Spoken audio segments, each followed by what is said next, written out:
hey. So if you're an APS-C shooter, chances are you're like me and you appreciate a good value. Well, what if I told you you could get a 35mm F1.4 for $83, huh? Let's talk about it.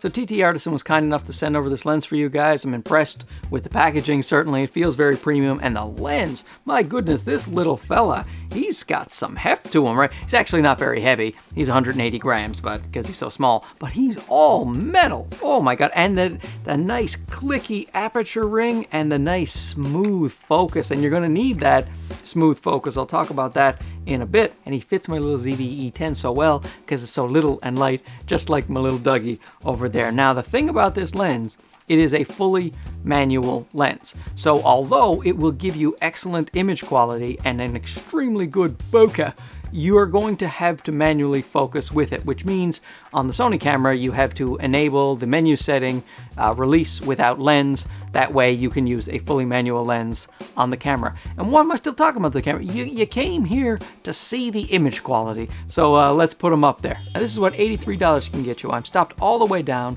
to 1.4. The lens will get a little sharper, like almost all lenses.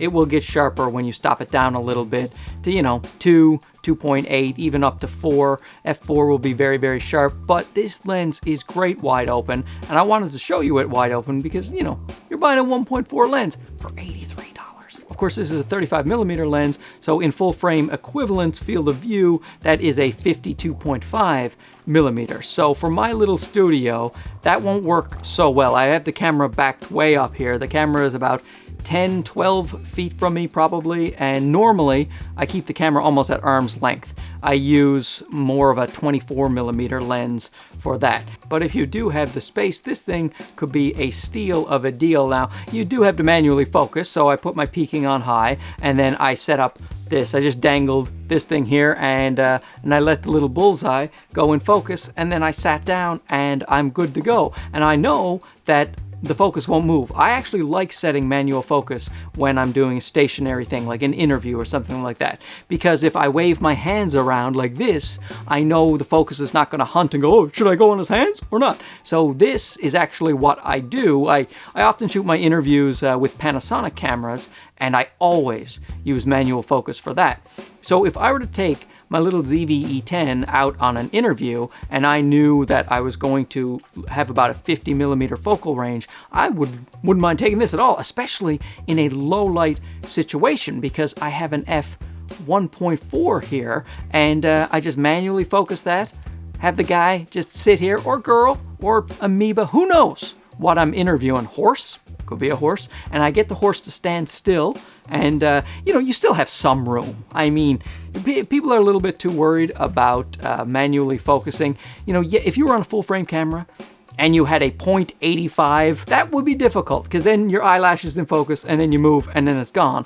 But a 1.4 on an APS-C gives you roughly an f2.1. So you do have a bit of room to move in and around the focal plane. Now, I've been talking all about video, but this lens may appeal very much to photographers. Those type of photographers who love that old school tactile feel, where they want to set their own focus, they want to set their own aperture, and they have a nice solid little metal lens, and you could throw that in your bag and keep it with you wherever you want to go, because it takes up no room and it doesn't weigh very much. In fact, let's put some specs up on the screen right now. So it weighs 180 grams. It has a filter size of 39mm. So if you're trying to put ND filters or something like that on, you're going to have to find the step-up rings that fit 39, and that's a bit of an odd thread size. Comes in 6 mounts: the Canon M, the Sony E mount, the Fuji X mount, the Micro Four Thirds, the L mount for Leica, and the Nikon Z mount. Z mount? So in contrast, I actually started the video with another 35mm lens, this one,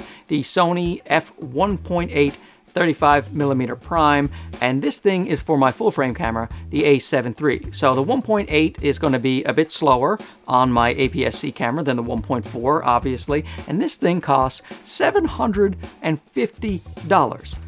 83 at a 1.4, 750. at a 1.8. Of course, this thing has amazing autofocus. I love the autofocus on this thing, and on my a7 III, I use it in my studio because of the 35mm focal length, and I love it very much. But what I'm saying is, if you're on a budget and you want this focal range, set your manual focus and have a party.